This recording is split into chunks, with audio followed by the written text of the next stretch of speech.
Buenos días, el día de hoy vamos a abarcar el tema de farmacocinética.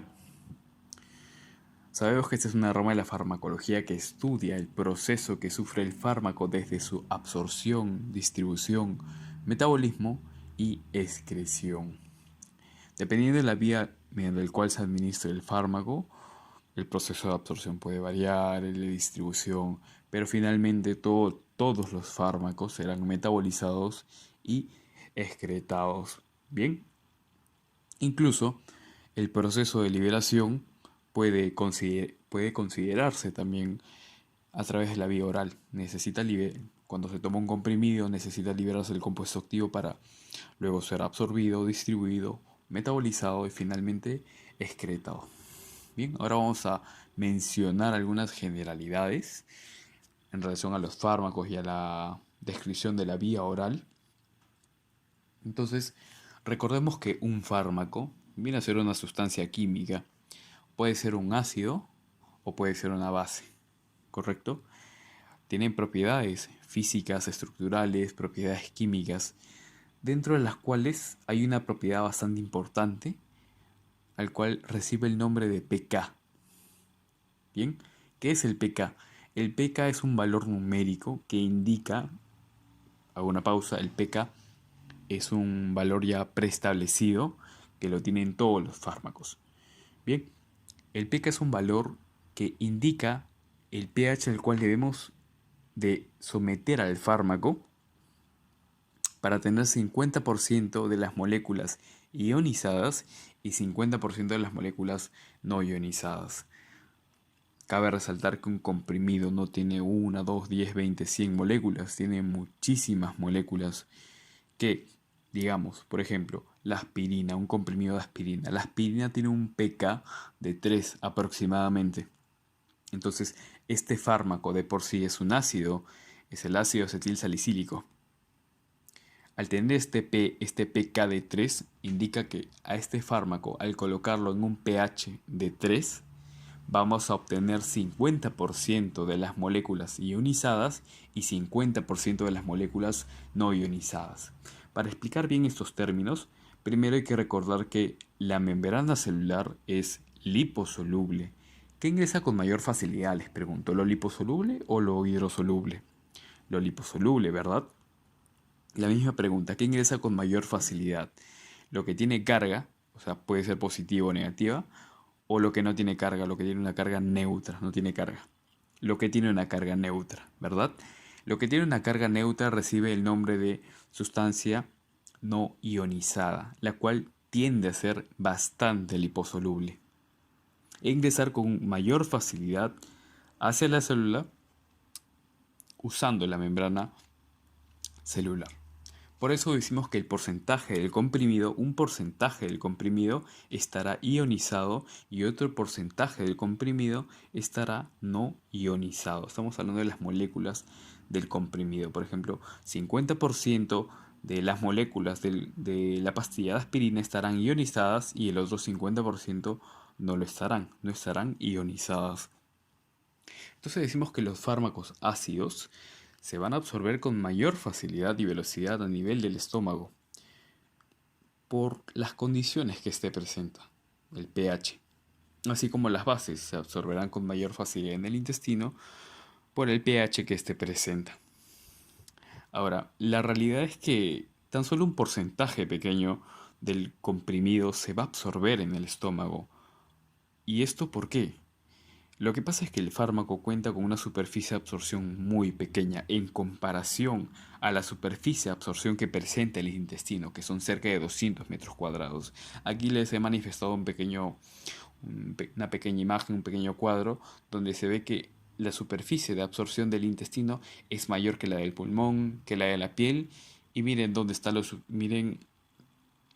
lo que abarca la superficie de absorción del estómago. Bien, es un dibujo representativo. Y además hay que acotar, hay que agregar que en el estómago hay una capa de moco la, que impide que el fármaco se absorba con mayor facilidad. Ahora, no estamos afirmando que no haya una absorción a nivel del estómago, porque bibliografías como el libro de Guyton mencionan que hay una una cierta absorción, pero que dependerá de la liposolubilidad del fármaco y del hecho de que esté ionizado o no. Bien, finalmente, como les comento, todos los fármacos serán absorbidos a nivel intestinal por excelencia, porque este tiene una mayor área de superficie de absorción y además que tiene un mayor nivel de vasculatura y a su vez es un órgano que está hecho para el proceso de absorción, ¿correcto? Ya sean fármacos ácidos, fármacos básicos, ionizados o no ionizados. Claro que los fármacos que estén en el intestino que no estén ionizados, a nivel intestinal pasarán con mayor facilidad mediante el mecanismo de la difusión pasiva, mientras que los que están ionizados usarán transportadores de la familia SLS. Les voy adelantando que pueden haber familias, hay dos familias de los transportadores de tipo SLC y los transportadores ABC.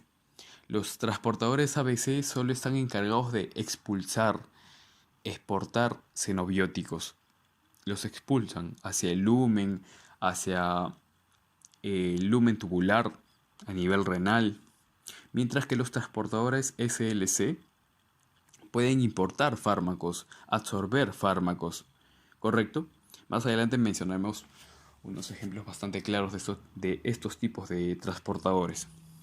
Ahora, los fármacos, una vez pasen la membrana del enterocito y la membrana vasolateral, van a ir hacia el hígado a través de la circulación portal, donde sufrirán el metabolismo de primer paso, mediado por el hígado, en este caso los hepatocitos.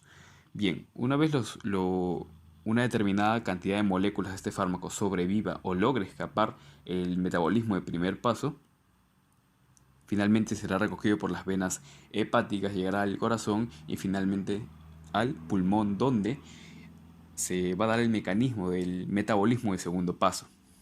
Luego, de nuevo, a través de las venas pulmonares, finalmente hacia la circulación de tipo arterial, donde el fármaco irá hacia su biofase. La biofase básicamente es el lugar, es el órgano diana, las células diana, donde el fármaco hará su respectivo efecto. Una vez culmina el tiempo de vida o el efecto del fármaco, este será metabolizado por el hígado con el fin de volverlo inactivo e hidrosoluble. Entonces, este fármaco, el cual terminó su tiempo de vida y terminó sus efectos, se volverá un metabolito más hidrosoluble e inactivo. Ahora, también hay metabolitos que siguen teniendo un efecto, ¿no? Eso se verá más adelante. Y bueno, finalmente, como ya son hidrosolubles, pueden ser filtrados, pueden ser excretados por distintas vías, pero la más importante de ellas, que depende de la ultrafiltración y la filtración, va a ser a nivel renal, del riñón. Bien, espero que haya quedado un poquito claro. Ahora vamos a mencionar, porque el fármaco requiere de pasar la membrana celular del intestino, de los enterocitos. También requiere, al momento de ser metabolizado, requiere ingresar al hepatocito, atravesar la membrana del hepatocito y dependiendo de la función que éste tenga, tendrá el efecto de ingresar a la célula diana o trabajar sobre receptores. Bien, ¿cómo es que el fármaco va a ingresar mediante el transporte pasivo? Tenemos a la difusión a la difusión simple. Ahora, para que el fármaco utilice el mecanismo de difusión simple, dependerá del tamaño de las características físicas del fármaco, la liposolubilidad, que en este caso, como ya les comenté, ¿qué ingresa más fácil, lo ionizado o lo no ionizado a través de la membrana?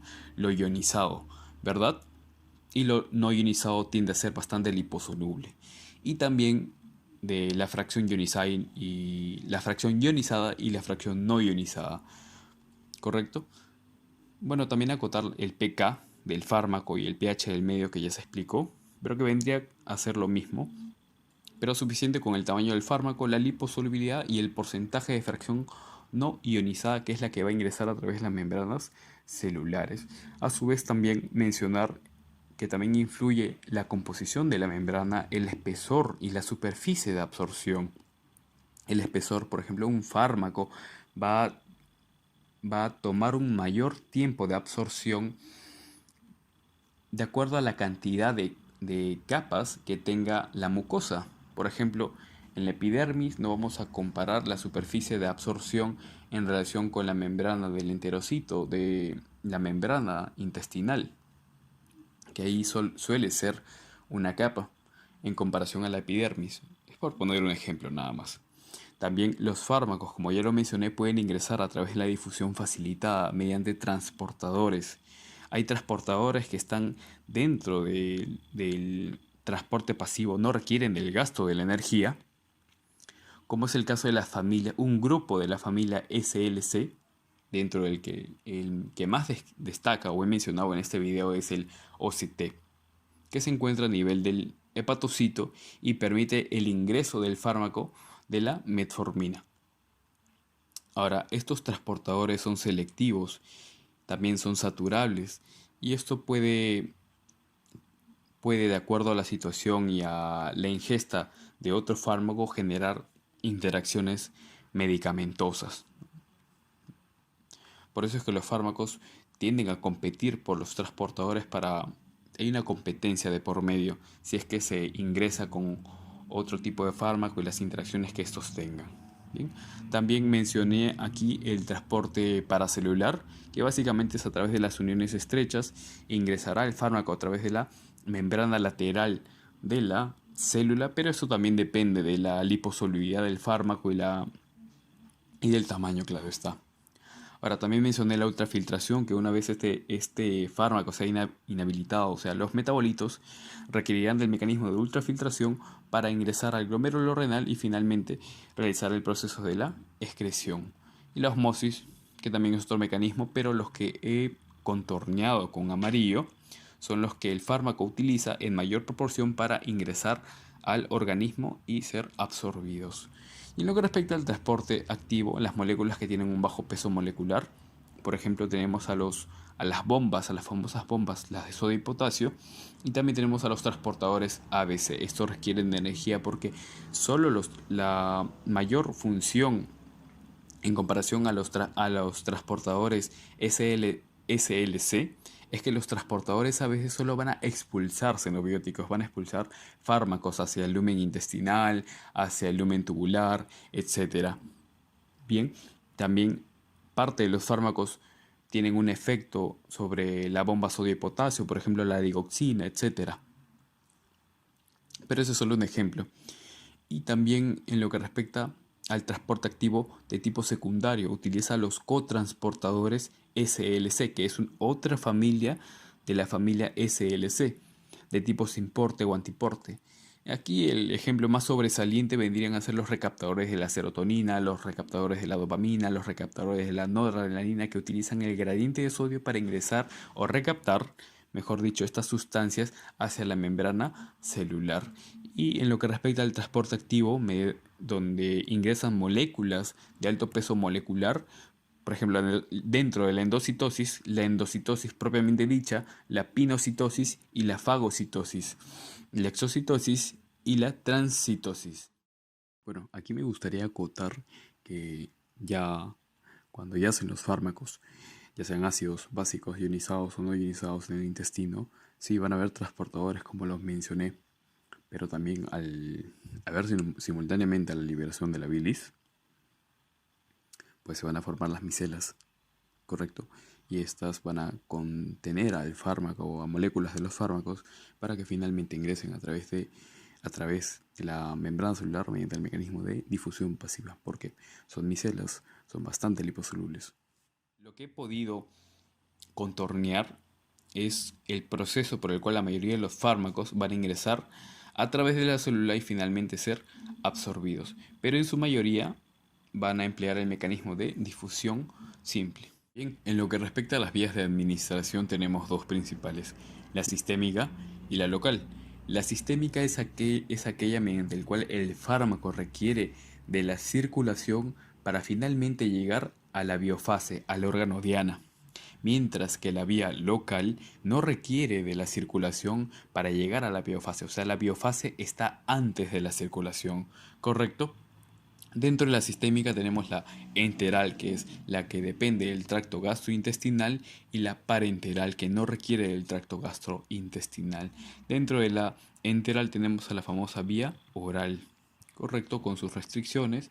Es la más económica, la más segura, pero a su vez, dependiendo del consumo de los fármacos, si se consumen continuamente fármacos ácidos, pues va a generar que hay una irritación gástrica de por medio. También el paciente puede colaborar, no puede colaborar o simplemente no puede el paciente, no puede. Bien, en lo que respecta a la vía parenteral, tenemos la absorción del fármaco a través de mucosas, sea una mucosa sublingual, una mucosa, a la mucosa respiratoria, la mucosa rectal, y también a la que pertenecen a los inyectables, ¿no? La intradérmica, la subcutánea, la intramuscular, la intravascular o la intravenosa.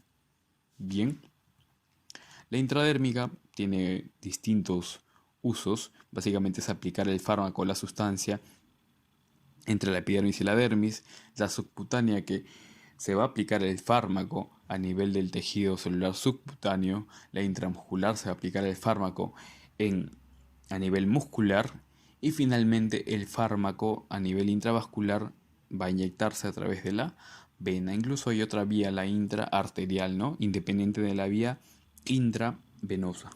¿Correcto? En lo que respecta a la vía local, tenemos también absorción de mucosas, por ejemplo, fármacos que son específicos para la vía oftálmica, la vía nasal a través del tracto vaginal, y la transdérmica, por ejemplo, los parches que se colocan en la piel. Bueno, ahora, en lo que respecta a los procesos los procesos farmacocinéticos de acuerdo a la vía de administración, por ejemplo, en la sistémica enteral, tenemos que va a suscitarse la administración, la liberación del compuesto activo, la absorción, la distribución, el metabolismo y la excreción. A nivel parenteral tenemos igualmente la administración, distribución, metabolismo y excreción, pero en la vía intravenosa no va a haber una absorción. Directo es la distribución, el metabolismo y la excreción. Bien, finalmente, en la vía local, los procesos farmacocinéticos que van a acontecer son el metabolismo y la excreción. Ahora, sí, el fármaco requiere de absorberse, pero no va a distribuirse porque no requiere del torrente sanguíneo, ya que la biofase, o mejor dicho, el órgano diana, está siendo aplicado, está en esa zona donde se aplicó el fármaco. Yo tengo un moretón, está demasiado inflamado, me duele, tengo alodinia, etcétera.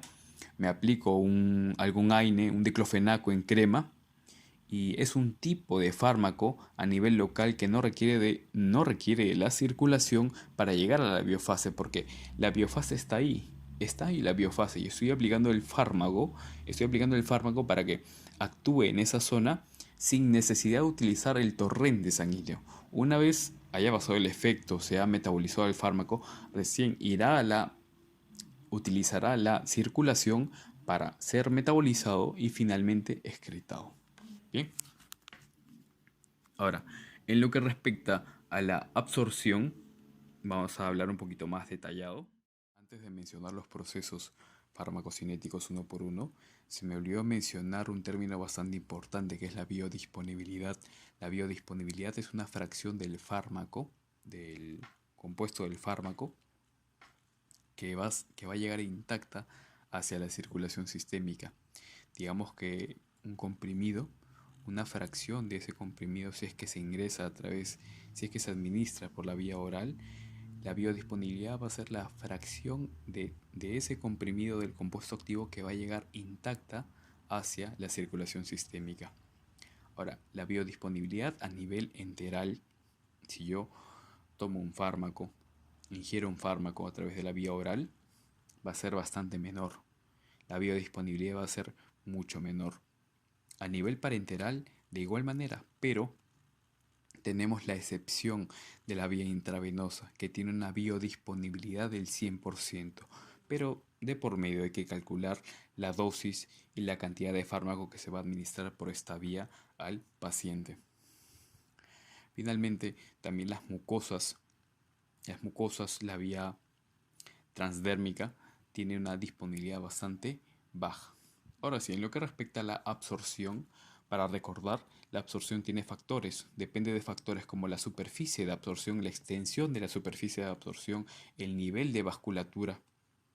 Y en lo que respecta al fármaco tenemos las propiedades físico-químicas, la liposolubilidad, si está ionizado o no ionizado, y en lo que respecta a los mecanismos mediante el cual el fármaco va a ingresar a través del transporte pasivo puede ser difusión simple, pero dependerá de la liposolubilidad del pK del fármaco y del pH.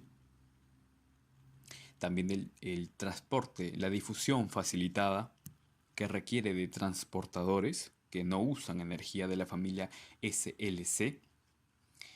Y finalmente, en lo que respecta al transporte activo, también tenemos cotransportadores de la familia SLC bastante involucrados en el ingreso de fármacos al organismo. Bien, en lo que respecta a la distribución tiene fases. Una primera fase que es cuestión de minutos, donde el fármaco o este grupo de fármacos, de moléculas, va a ir hacia los órganos más vascularizados. Dentro de ellos el cerebro va a recorrerlo. Luego, este fármaco va a tener que ser redistribuido hacia los órganos menos vascularizados, el cual implica la segunda fase, que suele tardar muchos minutos más, incluso horas. Una vez el fármaco esté en la circulación sistémica, va a haber una fracción unida a proteínas y una fracción libre. La fracción libre es la que tiene el efecto. La fracción unida a proteínas es la que no tiene el efecto, pero tiene la función de hacer el efecto un poco más prolongado. Recalcar que la fracción, el fármaco que está unido a proteínas es una unión reversible. Ahora, puede estar unido a albúmina porque la albúmina es un compuesto básico. Entonces, los fármacos ácidos tienden a unirse con la albúmina. Los fármacos que son básicos se unirán a la glucoproteína ácida alfa 1. Y también el libro de Goodman recalca que hormonas sexuales o a nivel de tiroides utilizarán globulinas fijadoras. Bien. Ahora, en lo que respecta al metabolismo, los xenobióticos, que son todas las sustancias ajenas al cuerpo, tienen que ser metabolizadas y finalmente expulsadas. Van a ser metabolizadas a través de una vía enzimática. Antes de que el fármaco sea absorbido, si consumimos un comprimido, el fármaco va a sufrir un metabolismo antes de que sea absorbido. ¿Quién va a generar este metabolismo? La microbiota intestinal. Algunos fármacos, no todos. Ahora, durante el proceso de absorción, una vez el fármaco haya penetrado la membrana del enterocito, incluso puede ser metabolizado por las enzimas intracelulares de este tipo de célula. Y después de la absorción a través de la circulación portal, una vez que los fármacos hayan terminado sus efectos o incluso los fármacos que no sobrevivieron al primer paso hepático tendrán fases en el hepatocito.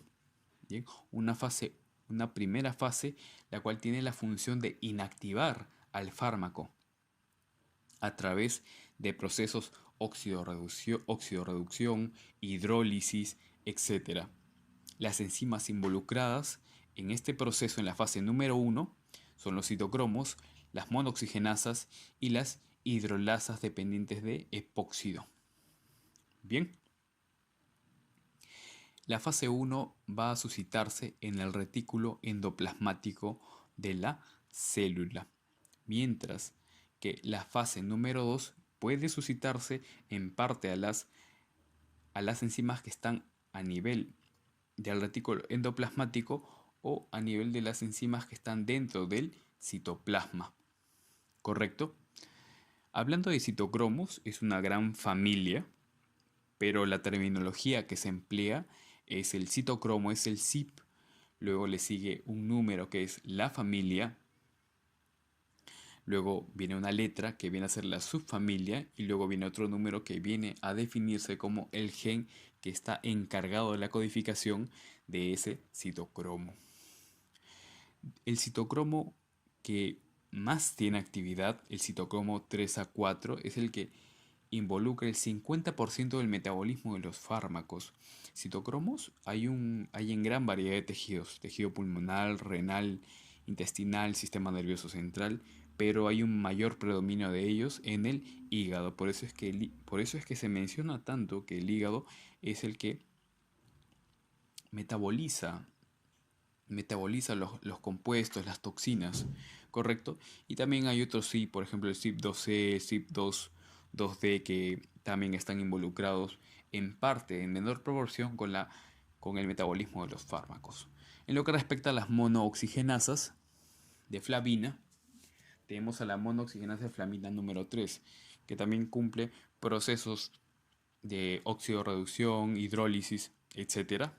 Y cuando hay un trastorno genético el cual falla la monooxigenasa de flavina 3, se va a producir el síndrome del olor a pescado.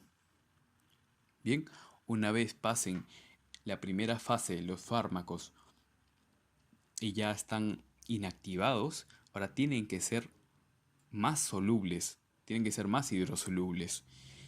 Y esto es lo que se encarga la fase número 2. La fase número 2 tiene como función hacer más soluble el fármaco, hacer más hidrosoluble el fármaco.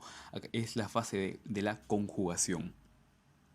Las enzimas empleadas en esta fase tenemos a la glutatión transferasa, la metiltransferasa, eh, otras transferasas, la urina glutiltransferasa, la N-acetiltransferasa, etcétera. Y también cabe resaltar que gran parte de las UGT que vienen a ser las glucuroniltransferasas también se ven afectadas con trastornos hereditarios. Por ejemplo, tenemos a las enfermedades asociadas al síndrome de Gilbert, al síndrome de Klinger-Narr, etcétera, que hay una disminución en el funcionamiento de estas glucuroniltransferasas, afectando y con ello manifestando una acumulación de la bilirrubina indirecta. Ya no hay una conjugación de la bilirrubina. Eso manifiesta a que haya finalmente, a nivel clínico, una ictericia. Una vez el fármaco se haya inactivado y se haya conjugado con moléculas que le permitan ser más soluble, se dará finalmente el proceso de la excreción. Recalcar que el fármaco puede ser expulsado por distintas vías. Por ejemplo, acá manifestamos que un hepatocito al cual ingresa el fármaco, por ejemplo, puede ser el transportador OCT, una metformina que va a ser metabolizado o cualquier otro fármaco que va a ser metabolizado va a pasar por la fase 1, la fase 2 y finalmente ya esté inactivado y sea mucho más hidrosoluble, va a ser expulsado ya sea a nivel de la sangre o a través de una vía biliar. Acá lo vemos con mayor detenimiento cómo ingresan los fármacos a nivel del hepatocito. Tenemos los transportadores, incluso los transportadores SLC, ya sea el OCT1, el OAT2, es transportador de aniones orgánicos. Incluso vemos aquí los transportadores, los ABC, que excretan el fármaco, eliminan el fármaco hacia el lumen, en este caso al canalículo biliar. Bien. Finalmente, en lo que respecta a la eliminación, a la excreción del fármaco, este fármaco puede eliminarse por muchas vías. Por ejemplo, como lo hemos visto con anterioridad, tenemos la vía biliar. Gran parte de estos fármacos metabolizados se van a eliminar por esta vía, a nivel hepático. Una vez este fármaco, porque la bilis tiene una gran cantidad de compuestos, agua en su mayoría, sales biliares, ácidos biliares, Y también tiene desechos que van a llegar al tracto gastrointestinal donde se pueden reabsorber, incluso pueden ser metabolizados por la microbiota intestinal, incluso otros pueden ser excretados. Bueno, este circuito tiene un nombre, el circuito enterohepático, ¿correcto? A nivel pulmonar, el mayor ejemplo de excreción de fármacos a nivel pulmonar son, por ejemplo, los anestésicos que utilizan la vía respiratoria, porque son gases volátiles, penetran la mucosa respiratoria, llegan a distribuirse a través de la fase temprana, la fase tardía, a través del proceso de la redistribución, realizarán sus efectos y una vez los fármacos sean metabolizados, serán expulsados por la vía donde ingresaron, en el caso de los fármacos volátiles. ¿Correcto? También hay otras vías, el sudor, la saliva, las lágrimas, la leche materna, incluso el piel y el cabello, pero esta última tiene una utilidad forense. Finalmente, el órgano que se lleva el premio a nivel de la excreción de los fármacos es el riñón. Una vez los metabolitos de este fármaco sean lleguen a nivel del flujo sanguíneo renal, a través del mecanismo de ultrafiltración pasarán al glomérulo y finalmente serán excretados. Ahora, parte de esos, no todos los fármacos van a pasar a través del mecanismo de ultrafiltración. Gran parte de ellos no van a pasar, incluso, pero sí pueden secretarse, pueden llegar al lumen, al lumen tubular sin necesidad de que sean ultrafiltrados. Pueden, acá como puede manifestarse en esta imagen que está aquí,